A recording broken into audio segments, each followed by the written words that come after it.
shofar on the first day of Rosh Hashanah. Shabbat. It's Shabbat, so it's a unique year. So there's a lot of discussion about the meaning of not blowing the shofar on Rosh Hashanah. In other words, Rosh Hashanah, we know that it's not a secret. Rosh Hashanah is so it's interesting. In this Rambam here, it says all these things we said is the measurement of a dry date. And I said a dry fig. And dry fig is correct. Dry date is incorrect. Yeah, they mistranslated it. Date and fig makes a big difference. Okay, so I'm gonna have to point that out to them. So, anyways, we're gonna learn about that. We're gonna learn about Rosh Hashanah, the significance of not blowing the shofar on Rosh Hashanah. So this year, the first day of Rosh Hashanah. This year, the first day of Rosh Hashanah, we're not gonna blow the shofar, and the second day we will blow the shofar. Right? So Saturday we will not blow the shofar. It's forbidden to blow the shofar. And Sunday, we will blow it. Now, there's a lot of discussion about it in Hasidism and about the meaning of not blowing the shofar. Okay, so we're going to start with the Rambam. Chapter 10 of Shabbos. So we said there are 39 types of work, and we're going through the 39 types of work. And there's father types of work, which, if you do these types of work, if you do it on purpose, you'll get death penalty. If you do it by accident, you will have to give a sacrifice. And then there's offshoots, which are the same thing. The only difference between offshoots and father laws are if you do them, both of them, you only get punished once. Punished or only one sacrifice. You can't die twice, right? Then we have things which are exempt from punishment, but it's forbidden to do. Exempt from punishment and forbidden to do. And then we have things which are exempt from punishment, forbidden to do, and then we have things which are permitted on Shabbos. A lot you can do on Shabbos is permitted. Okay, so now we're going to talk about tying. You're not allowed to tie a knot on Shabbos. So there's many differences, and some of the things actually we don't even we hold like a different opinion. We hold like Rashi. But I'm going to go through this. If you tie a permanent knot in the way that a craftsman does, then you are liable, right? For example, the ties that they do on boats, on camels, on shoes and stuff like that. We're not talking about tying a bow. We're talking about like shoes, sandals back then were tied in a very crafty way. However, if you do something, if you tie a double knot or whatever it is, and it's not ma'aseh, it's not so when you go fishing, you got to tie a really good knot, then you are exempt. I just want to say that if you tie a double knot forever on Shabbos, you're not allowed to do that. This is the Rambam's opinion, says you're exempt. It's forbidden to do it, but you're exempt. We hold that you're not allowed to do it at all. Okay. Something which is not shal kayama, something that you will untie, and it's not craftsman work, you are allowed to tie it on Shabbos. How? Let's say your belt or your strap breaks and you tie it. Or you tie the string of a bucket, or you tie the animal's reins, you are exempt. All these things, those are regular types of knots, and those are not knots which, those are regular types of knots. But if it is a knot that you will untie, however, it is the type of knot that a craftsman ties, specialty knot from Boy Scouts, and you will untie it, that is also forbidden. So if it's a craftsman thing, it's forbidden, you're exempt, you're not liable. If it's craftsman forever, then you're liable. If it's not craftsman forever, you're not liable, and you are exempt. All right, yeah, no questions after, please. Okay. A lady could tie her clothing, her dress, or whatever it is, even though there are two openings. So let's say she has to tie her thing to stay on her, right? So she ties a knot here and a knot here. She only needs to untie one from now on. So one will stay, but she could tie both of them. Similarly, the strings of laces of a hairnet, and also the shoelaces. All these things are getting dressed, and also wine bags that these leather, things for wine and oil. Even though there are two places you can open it. Now, there's a reason for that. In the Talmud, it says that when you have like something of liquid and you have tied it two places, if you open both of them, then the water comes out faster, right? So, therefore, we assume that the person is not tying both of them forever. A pot of meat, even though you're able to take the meat without untying it. You could tie a bucket on a string or a belt but not with a rope, right? A bucket for a well. Okay, you could tie before an animal its feet in order that it shouldn't go out, even though if you tie an animal, you have to tie it in two places. So right, so you could technically tie this one to the pole, this one to the animal, and you only need to untie the one on the animal, right? You can tie both. And a tie and a rope which was connected to a cow, you can tie it onto a trough. You can tie a trough. You can tie it to a cow, but you shouldn't bring a rope from your house and tie it. So in other words, if the rope's there, you can already do it. But there's all these protections that the rabbi has had to protect us from tying a knot on Shabbos. Believe it or not, the malacha of tying things on Shabbos is one of the most complex. If it is a chevel gardi, which is made twisted from Weaver's rope. what is it? Weaver's rope. Okay, so then you can carry it. So that's a permitted one, and then you can bring and tie a cow to the trough. Because all these knots, these are regular types of knots. These are not knots of experts. Sometimes you tie them and untie them, and therefore you're allowed to tie them on Shabbos. A rope made from the date palm or the fig branches. You can, what is that? It says dates or dried figs may be untied.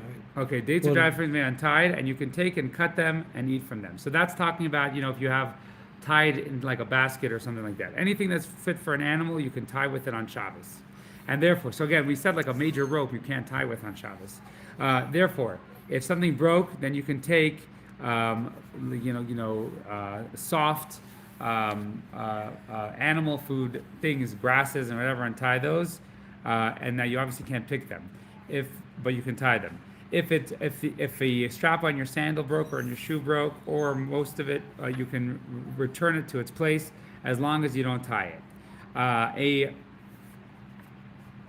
A loop is permitted because you won't confuse it with a knot. So that's like tying your shoes. Tying your shoes is not really a knot, right? You just pull it out.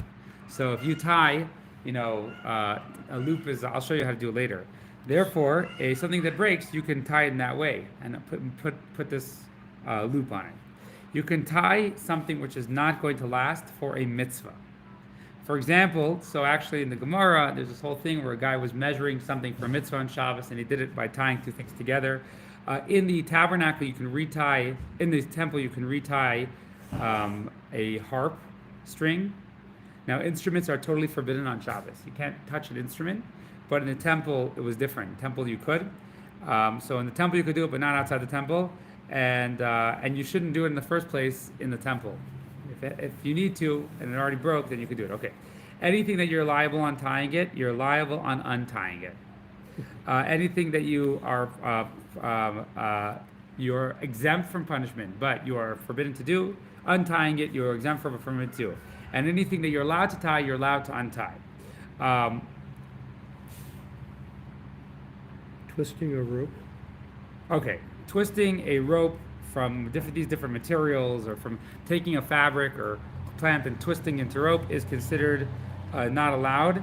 It is a tolda of tying, and this is enough that it can stand as a wick without tying it.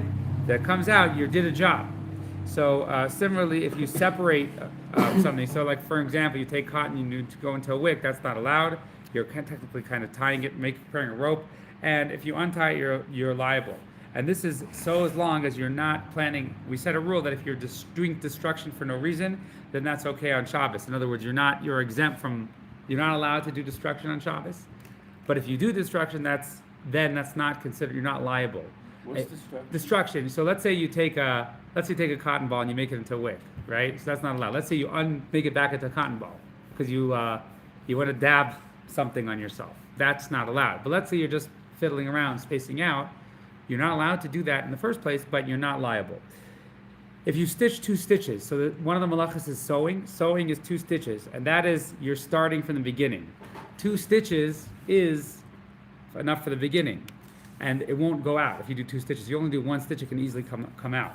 However, if you do more than 2 stitches, even though you didn't tie it at one side, you're forbidden. And that's you tied it, so it's not going to go through. You do 1 stitch, 2 stitches, 1 stitch, and back through. That's liable. But if you do more then then the stitches will stay. And if you pull out, sometimes you go and you stitch through and then you pull it out so it tightens it. That is just pulling that is liable. If you tear something in order to re-stitch it, you're liable. However, if you tear something to destroy it, you are exempt from punishment, right? Again, if you tear it for a purpose, you're liable, exempt from punishment, because that is makalkal. Makalkal means you're destroying, you're being destructive. However, let's say you tear something out of rage or you tear something out of mourning, you're liable. You're not allowed to tear if someone dies on Shabbos. If you do that, you're liable. Why? Because when you tear when you're sad or you tear out of rage, it calms you down, so it has a purpose. And therefore it's as if you're doing something. You're fixing something.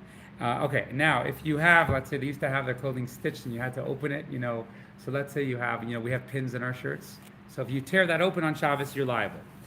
If you glue papers together or skins with special glue, this is considered sewing biblically, and you're not allowed to do that on Shabbos. So using glue on Shabbos, gluing two things together.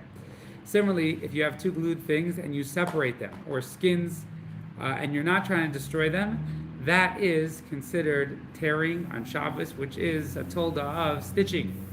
So you're liable. If you build anything on Shabbos, you're liable.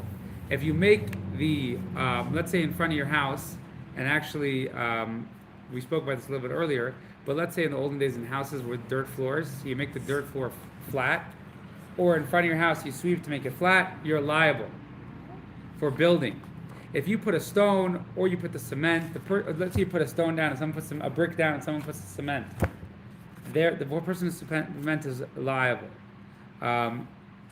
However, vice versa, if someone puts cement and then you put a brick on, then you're liable. Because, okay, and if you build on top of vessels, not on top of the ground, so then you're exempt. It's forbidden, but you're exempt. If you make a tent on Shabbos, this is considered building and you're liable. Similarly, if you make vessels of the earth, for example, an oven, a pot, before you burn it, even before you burn it to harden it, you put it in the kiln, it is considered building and you're liable. If you make cheese on Shabbos, you're liable for building. You're building cheese.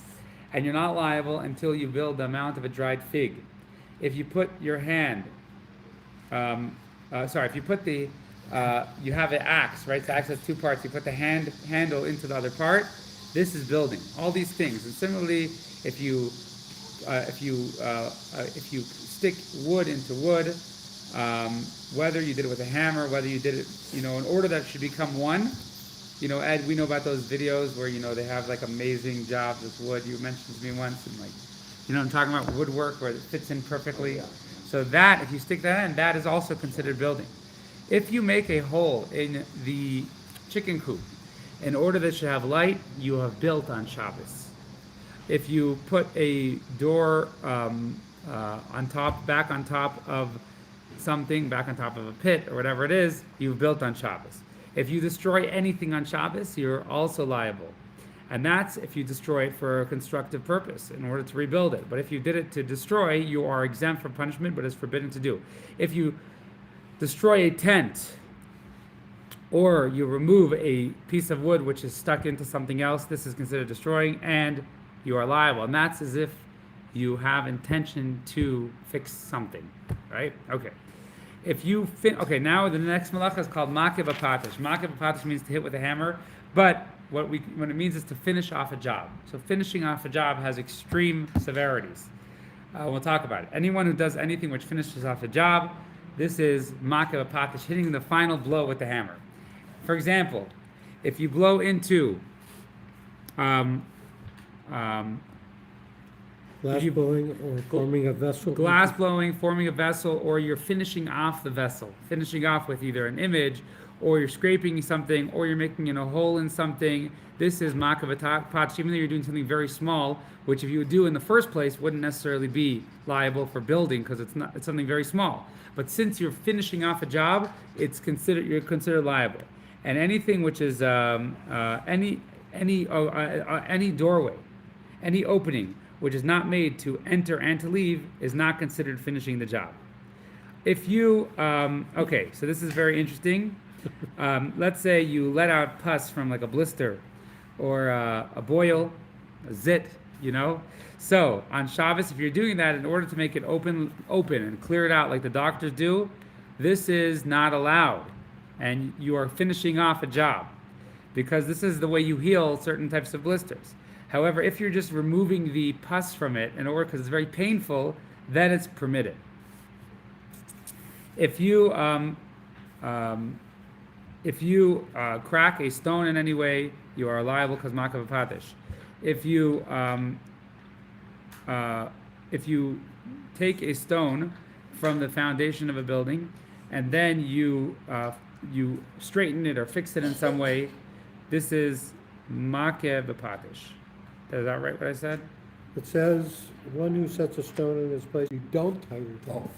You mentioned tying a horse or camel. Yes.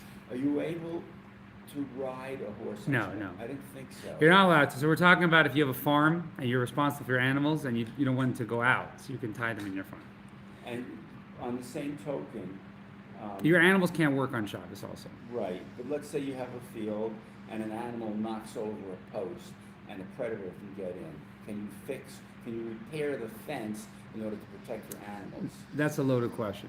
So it depends on the fence, the animals, what predator, the chances, the type of fence, what you're going to do. There's a way of doing things, and okay. Anyways, if you're taking yavolis like lint or straw or from clothing with your hands, you're like finishing it off, or from wool, you're liable, and that's if you care about them a lot. So you're not allowed to like pick these things out. However, if you take them in a way that absent-mindedly, so if you let's say you have like lint, or you have like you sometimes walk through a field and you get all these like thorns, whatever it is. What do you call them? Burrs? Yeah. So now let's say you go like this. That's okay. But if you're going to go and pick them out, then you're not allowed to. If you're shaking a new garment, black garment, in order to make it nice and to take the yellow lint on it, just like they do, you are liable. And if you don't really care about it, you don't really care about those things, you would wear it with them. So then, if you shake it, it's okay. If you trap something on Shabbos, you are liable. For example, an animal, and that is that you trap it in a place which it is totally trapped. For example, you chase a deer and it goes into a house or into a garden or into a field and you lock the door, or you chase a bird until it flies into a tower and you lock it, or you get a fish and it's in a bucket. However, if something goes into your house and you lock the door, or a fish goes in to the water and it goes into your pool of water, or a deer goes and it runs into your field and you close the door, that's forbidden, but you're exempt because you didn't really catch it. Because if you want to take it, you'll still have to. So if you get it to go into somewhere where you chase it into somewhere where you have it, but here you don't really have it fully. It's in your pool of water, right? But you still have to catch it. So therefore, this is not complete catching it, because if you come to take it, you'll have to get it. Therefore, if you catch a lion, you're not chayiv until you're not liable until you. Now, lion especially. Lion is very hard to trap, even if it's in your cage, right? So you're not liable until it's like fully caught. Anytime, but you're not allowed to do it. But if it happens now in the Code of Jewish law, it talks about what if something runs into your house? Are you allowed to close the door? An animal runs into your house. You want to go to sleep at night. You can't get it. I don't know what animal. Are you allowed to close the door? You're going to trap it, right? Okay, but that's another discussion. Anytime. But it says you're liable. Yes. No. So you're exempt as long as you're liable once it's fully caught. If you chase it in, first of all, and it's fully caught. However, if it runs into your property and you close your property, you're not liable.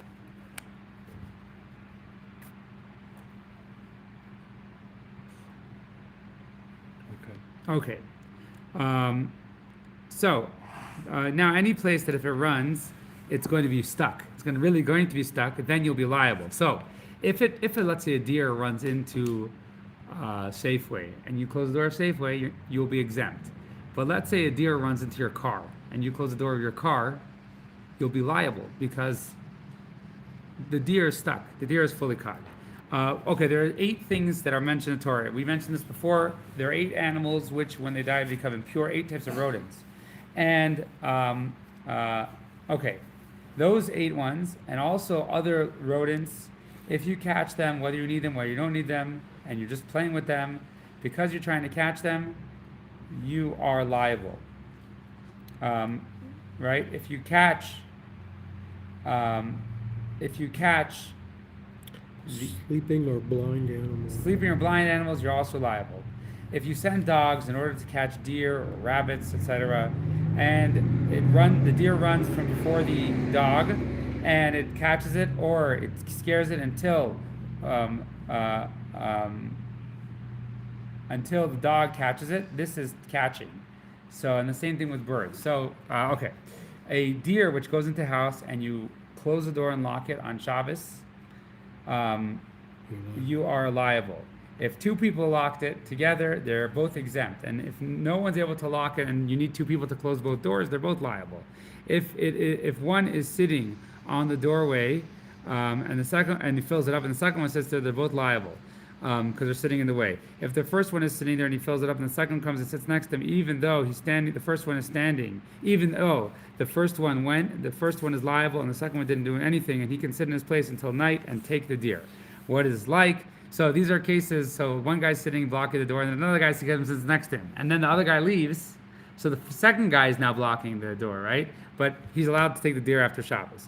What is it like if you lock your house to keep it and there's a deer inside? You didn't do anything. If a bird comes,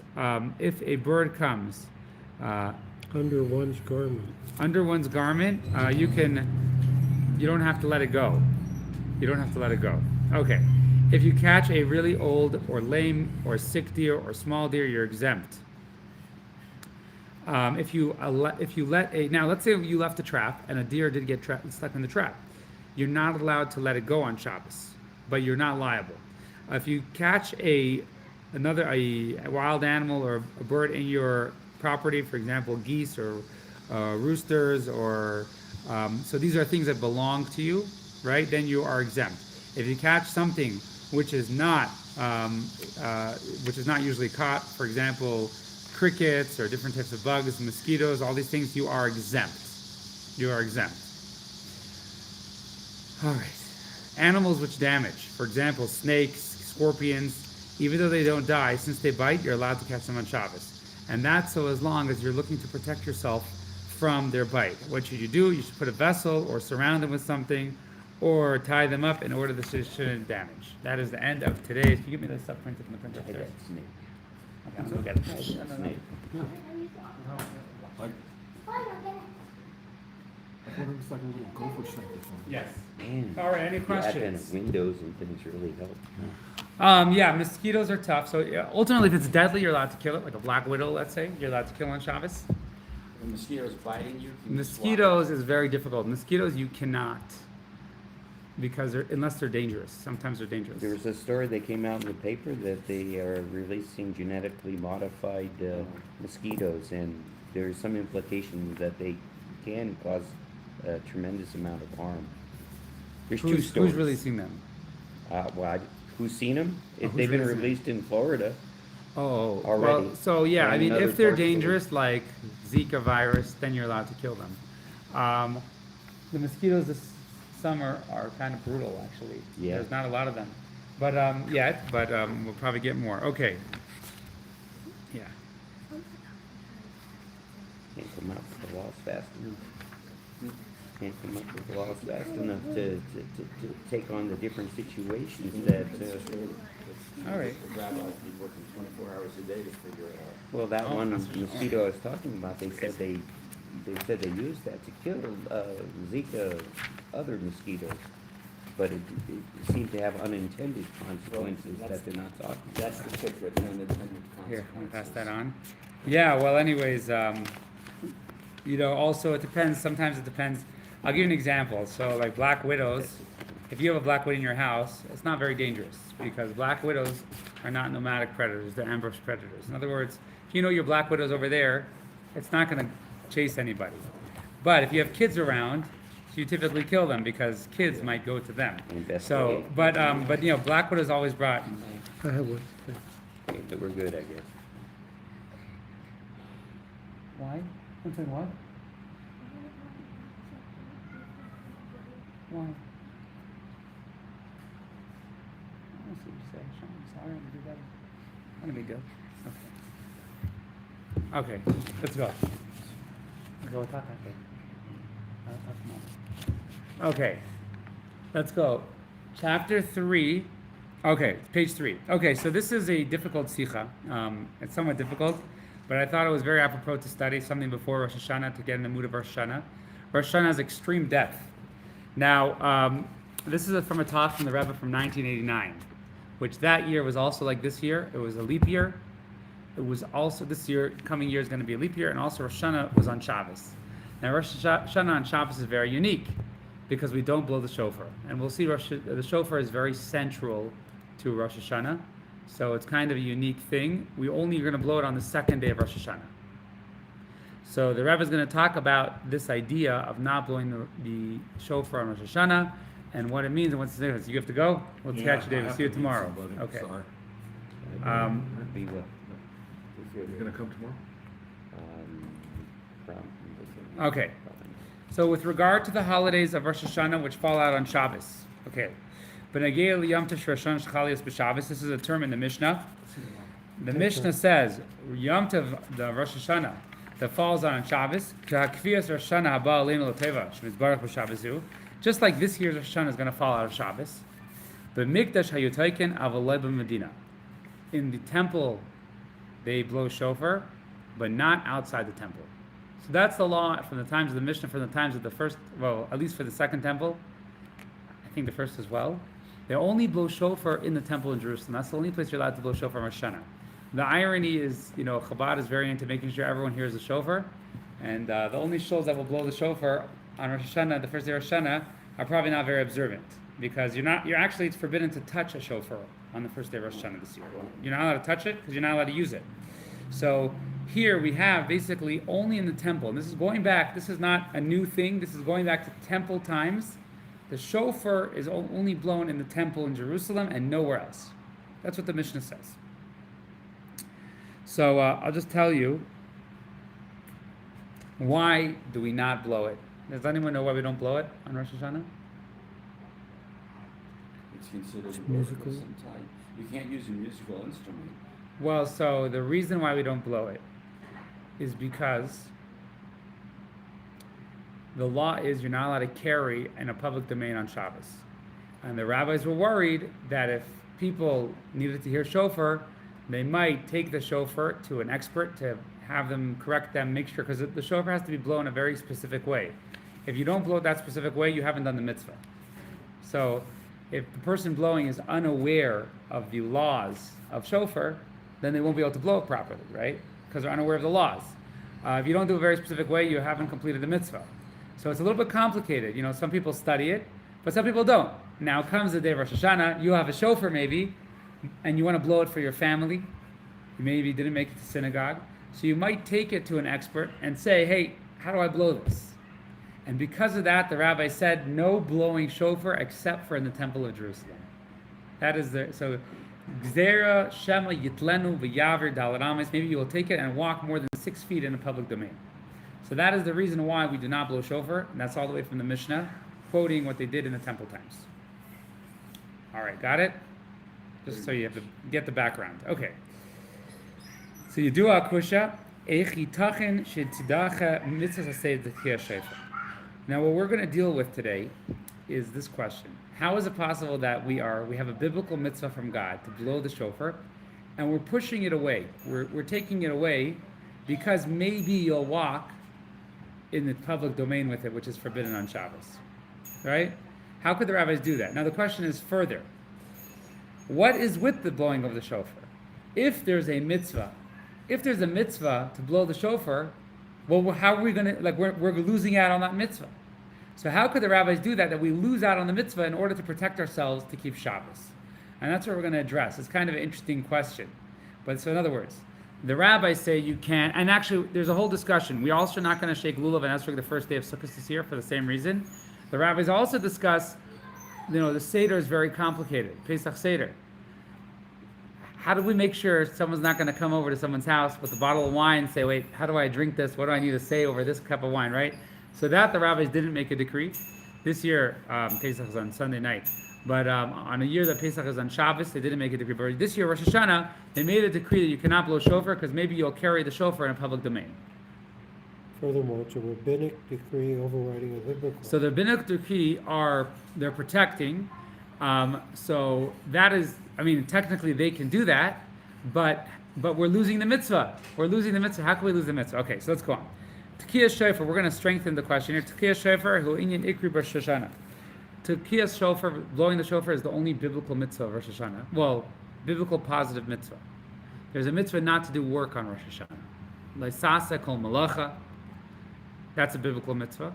You can't work, but the positive mitzvah of Rosh Hashanah is to hear the shofar. Same thing with Yom Kippur. The only biblical positive mitzvah of Yom Kippur is to fast. Fast, right? You don't have to go to synagogue biblically. You have to fast. And Rosh Hashanah, the only biblical mitzvah is to hear the shofar.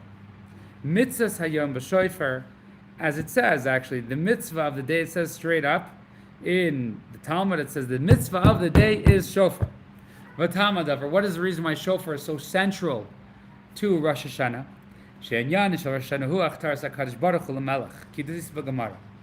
The Talmud says, what is the idea of Rosh Hashanah? The idea of Rosh Hashanah is we declare God king. We make God king. We arouse his sovereignty and his will to be king. We ask him to be king, just like we spoke about yesterday. We ask God to say, we want you to be king over the world. And the Talmud says, Amar Kadosh Baruch Hu, God says, Imru lefanai b'Rosh Hashanah malchias. Read to me the verses about me being king. Crown me as king, right? Tell me you want me to be king. In order I should be king over you. And the Talmud says, so we have to tell God on Rosh Hashanah, we want you to be king over us in the world. That's what we tell God.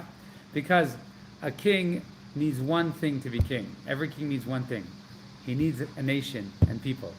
If he doesn't have a nation, he's not a king. So we are the people. We have to say, God, I want you to be the king. And the Talmud says, and how will you declare this? With the shofar. The shofar is central to declaring God as king. So the Rasag is the Rasad Yagoin. He's one of the most famous rabbis of the Gaonim period when the Jews were in the Middle East before, in the 8th century, 9th century. He says one of the reasons we blow the shofar is that's part of the coronation of a king, is you blow trumpets for them. To announce publicly they are now sovereign, they are now the king. So that's what we're doing Rosh Hashanah. We're blowing the shofar to declare God as king. And that's a central idea of Rosh Hashanah. And that's why the only positive mitzvah of Rosh Hashanah is the shofar. So the most important thing of Rosh Hashanah is the shofar. Everything else is tradition. There's a negative mitzvah, leisasa kol malacha. You cannot do any work. And then there's also a positive mitzvah on Rosh Hashanah of giving sacrifices. Everyone followed so far? So Val Pisa, let me just finish the question. If the whole idea of Rosh Hashanah is the coronation of the king, and we do it with the shofar, how is it possible you can have a Rosh Hashanah without the shofar? How will we properly declare the king, God as the king, without the blowing of the shofar, if that is the theme of blowing of the shofar? Okay. Luckily for the Rebbe, this is an old question. And it's a question primarily in Hasidism. Ask this question. Because in the Talmud, if you say, how could you not blow the shofar? They'll say the rabbis decided it was more important to protect people to keep Shabbos. But in Hasidism, it gets into the theme of the mitzvah. So we have the theme of the mitzvah. How can we lack the theme of the mitzvah if it's so central to Rosh Hashanah? It explains in the different Hasidic discourses, it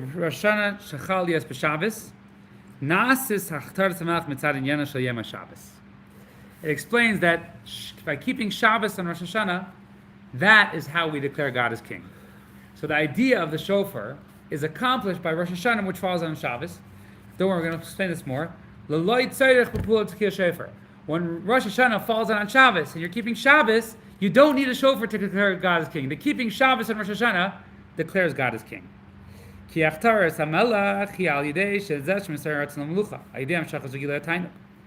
How do we, what is the idea of Rosh Hashanah? We arouse God. God is the ruler of the world. We arouse God's will. When we ask God to become king, God says, yes, I want to be king over you. Right? It's not enough that God just rules the world. God wants to have a relationship with the world. That's the true purpose of God's kingship over the world. So what we're trying to do is we're going to say, God, we want you to be king. So God says, you want me to be king, now I can reveal how I want to be your king. I want to have that relationship with you.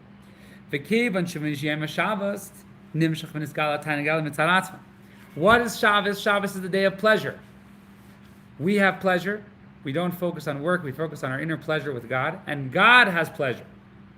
Since we already have pleasure in being God's people, right? And God has pleasure in us on Shabbos, that's the secret to Shabbos, you don't need to blow the shofar to arouse God's pleasure. And we're going to explain this more. We're going to explain this idea of pleasure more. Okay. The rabbis say, now here's an interesting thing. Who decides what date the holidays will be? The Torah has a lot of the dates. Well, so who decides when the dates are? The rabbinical court in Jerusalem. They decide. The Torah says in the 15th of the month is this holiday. Who decides it? Well, two witnesses come. They say they see a new moon. After that system broke down because the temple and the Sanhedrin broke down, the rabbi said, okay, we'll just make a calendar. We'll make a calendar for all time. Who made that calendar? Rabbis. It's rabbis made. The Torah gives the dates, but humans decide the dates, when the dates are. So now, when we decide when the dates are, the first day of Passover, you can't work. Yom Kippur, you can't work, right? It's a very serious day. Who decides when Yom Kippur is? The rabbis. The rabbis decide when Yom Kippur is. So the rabbis decide the date, and God says the date you decide is holy. Shabbos, on the other hand, who decides when Shabbos is? God. Rabbis can't decide today is Tuesday if it's Monday. They don't get that. In fact, the days preceded humankind. The days preceded Adam. Adam was born right before Shabbos. The next day was Shabbos. So Shabbos is called Mekad Shevakaimi, which literally means it's sanctified from above. There's a story in the Talmud when the angels ask God, when is the holiday? He says, I don't know, go ask the rabbis. Right? Because I gave them a mitzvah to decide when the holidays are. Not what date they'll fall on. When that date will fall out is decided by the rabbis. How did the more date than- is set, the 15th of whatever, but it's up to the rabbis to determine when the evening, when sundown and everything else. No, when sundown is decided by God, but when is the 15th? Right? Because remember, it's a lunar calendar. So the rabbis have to declare a new moon, and 15 days later is the holiday. Okay. Right? 15 days later is the holiday. So the rabbis decide when the first day of the month is, basically. Yeah. Before it was the Sanhedrin.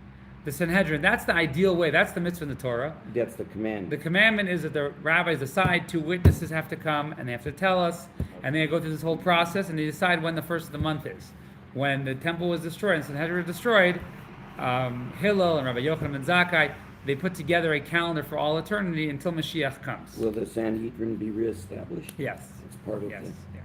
So the key is to determine when the month starts. Yes. And then everything else falls into place. Yes. Okay. Now, there's a limit of how late the month can start. If no witnesses come by a certain time, they have to declare the month. But they have to declare. Their declaration is what makes the holiday. So, if you think about it, God makes times in the Bible, and He gives Jewish people the ability to declare when those holy times are. And those days become holy. It's an amazing thing. But each lunar month is 28 days. isn't it? 28 days, 12 hours, 48 minutes, and 12 So once seconds. you have the first lunar month, you count 28 days to the next one, and then you add 2 months every few years. Well, so, no, it's a lot more complicated than that. Okay. We know when a new moon is, but again, you have to have someone declare it. So every month we know it's either going to be 29 or 30 days because you can't do the half days in the month, right? Right. So the half days add up. So in the olden days, what they would do is they would wait till 29 days, wait for witnesses to come and declare either a 29-day month, or if they came the next day, it was a 30-day month, right? And then Rosh Chodesh was the next day. Nowadays, we have a calendar which they set up that it would just work. Yeah. With 29-day months and 30-day months, we are not living in the... Now, the rabbis had the same math calculations during that time. Right. In fact, they would use the math calculations to question the witnesses. If witnesses came and said, hey, we saw a new moon, sometimes the rabbi would say, oh, no, you didn't. There's no way you saw a new moon. It hasn't been the amount of time yet. But if someone did come in and say they saw a new moon, and they knew it was in the proper time of seeing a new moon, then they would question them to make sure they truly saw it and declare Rosh Chodesh. Okay. So, but Shabbos is Makachim Mekayim Mitzvahs, V'leikim Tov Yisrael Inu HaMakachim L'Zmaneh. It's not like the holidays where the holiday sanctification is brought by the people. Shalachin Em V'yantiv, on the holidays, what do we say? Mekadesh Yisrael V'Azmanim. Sanctifying Israel, blessed is God, sanctifying Israel and the festive seasons, right? So God sanctifies us, and we sanctify the seasons. On Shabbos, we don't say sanctifies Israel and the Shabbos. We say Mekad, blessed is God, who's Mekadesh HaShabbos, who sanctifies the Shabbos.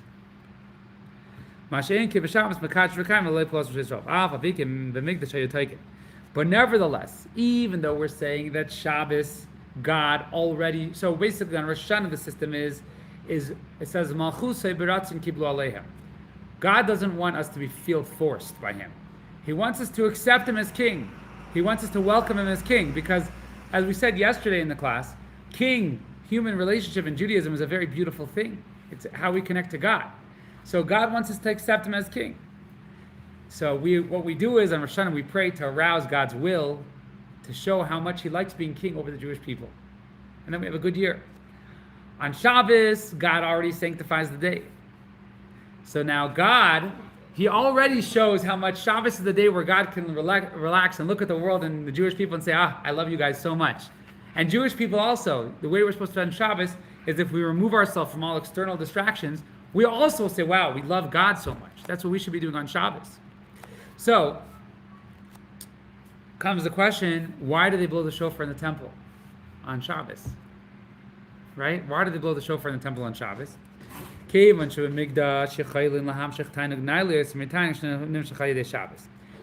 even when it comes to pleasure, there's different levels.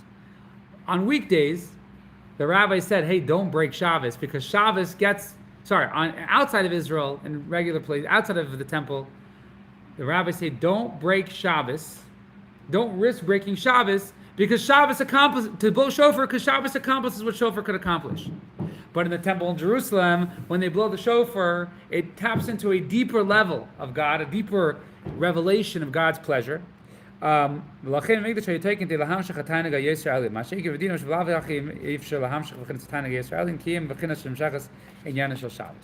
Okay, so let's just explain this. This is literally the quote the Rebbe is quoting. So we're going to explain this more.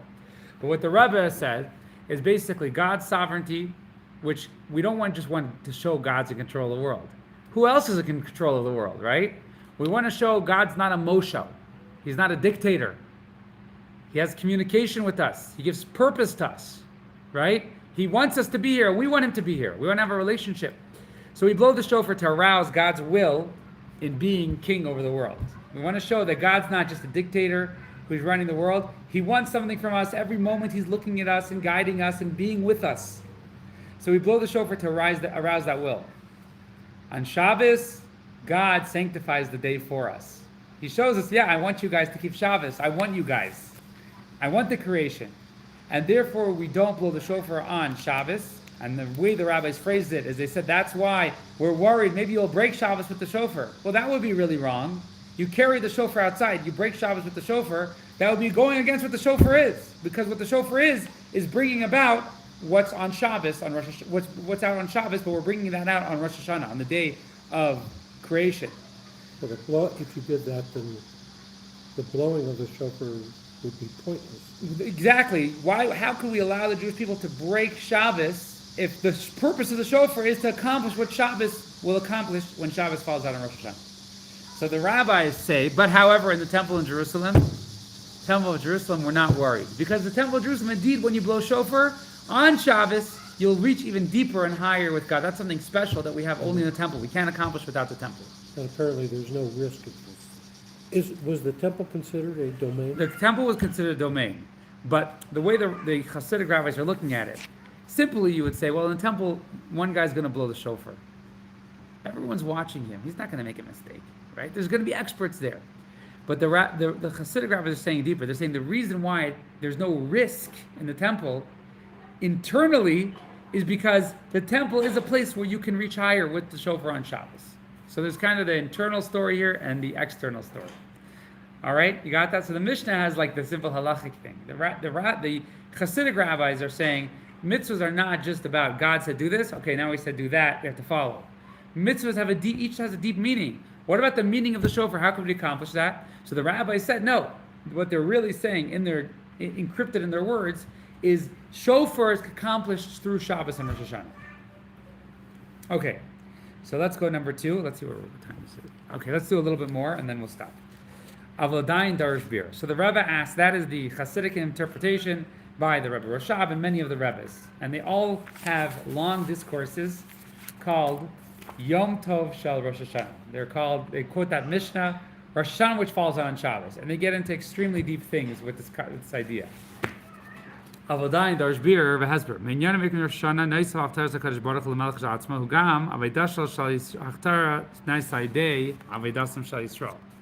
That's all great for God's pleasure. But what about our service to God? The Talmud says, God says, the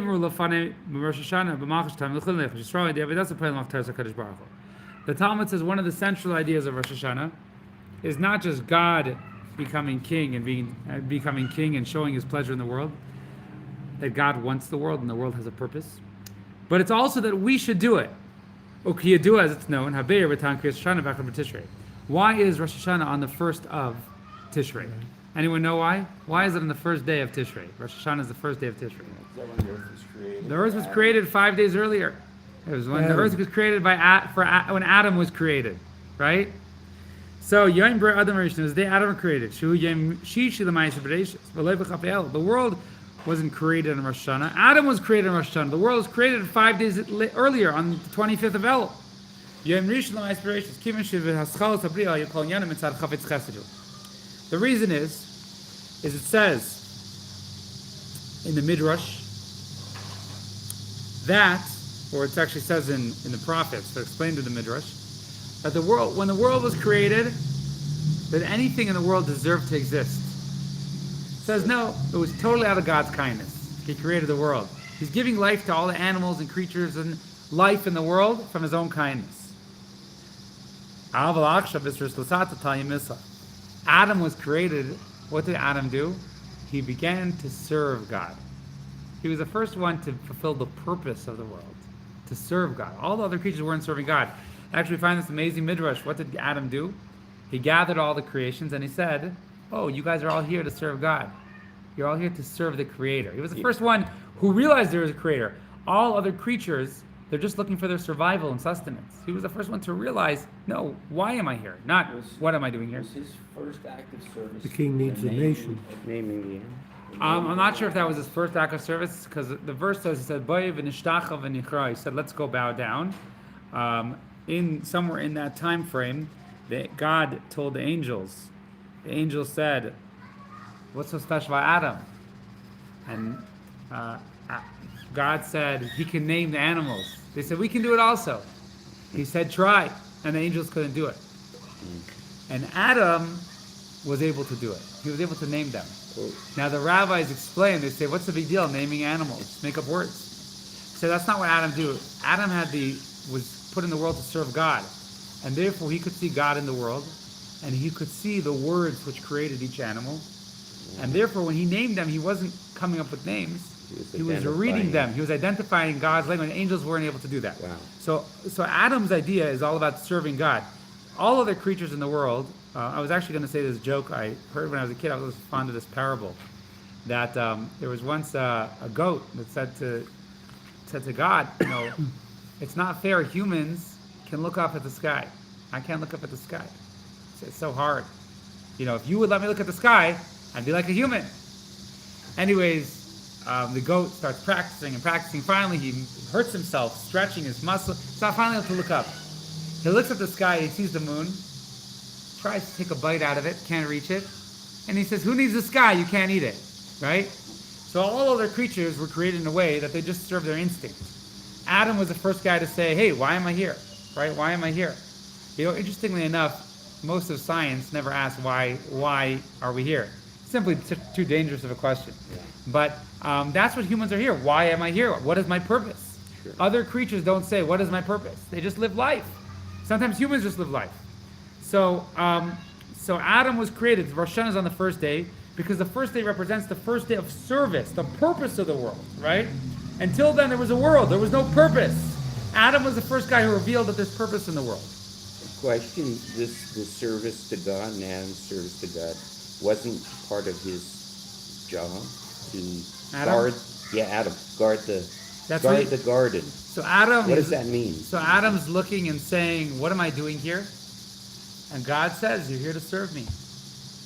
What does it mean? That guarding the garden, that's for Tuesday. Guarding the that's garden for means Tuesday, okay. don't let anyone come into the Garden of Eden. Don't let any evil come in here. And he let it come in, you know. God gave him one mitzvah, and that would have been guarding the garden and serving God if he kept that mitzvah, right? Interesting. Okay.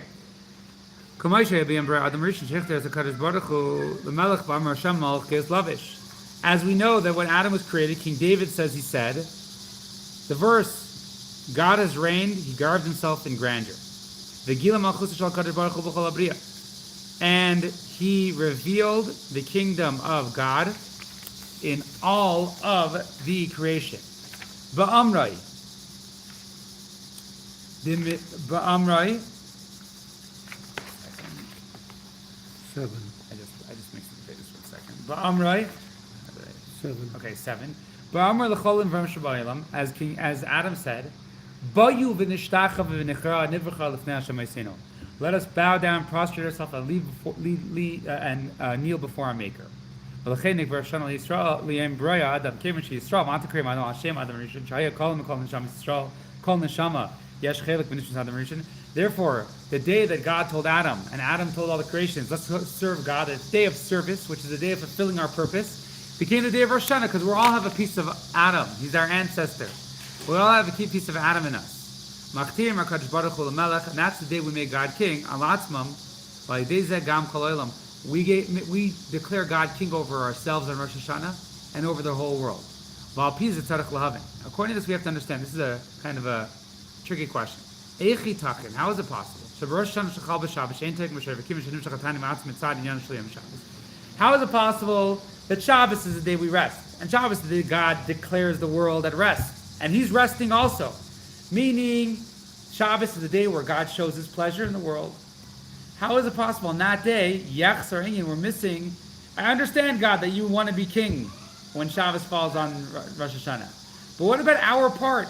What about our declaration through Shofar? It is not through us. So that is the question we're going to address.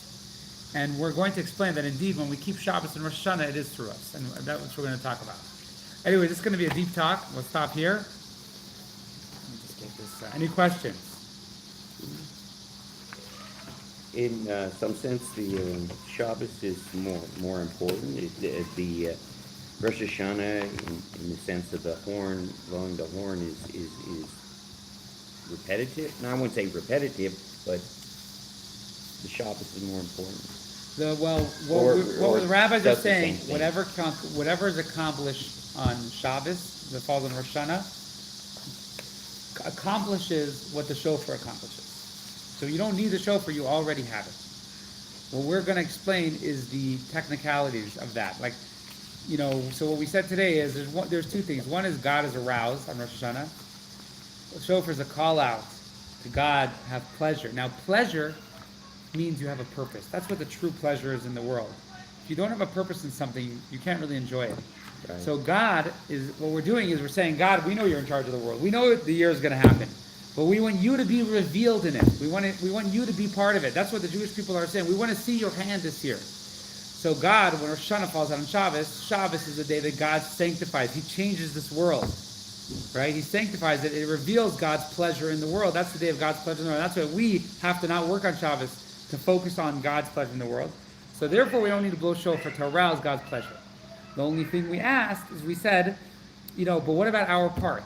How do we do our part of Rosh Hashanah? We know Rosh Hashanah is about Adam serving, about us serving God. How do we do our part on Rosh Hashanah, which we usually do through the shofar? So we're going to explain ultimately how this year is a very special year. This year is a year to look forward to. It's always a funny year because Rosh Hashanah gets a lot of people to hear shofar, and a lot of people are so confused.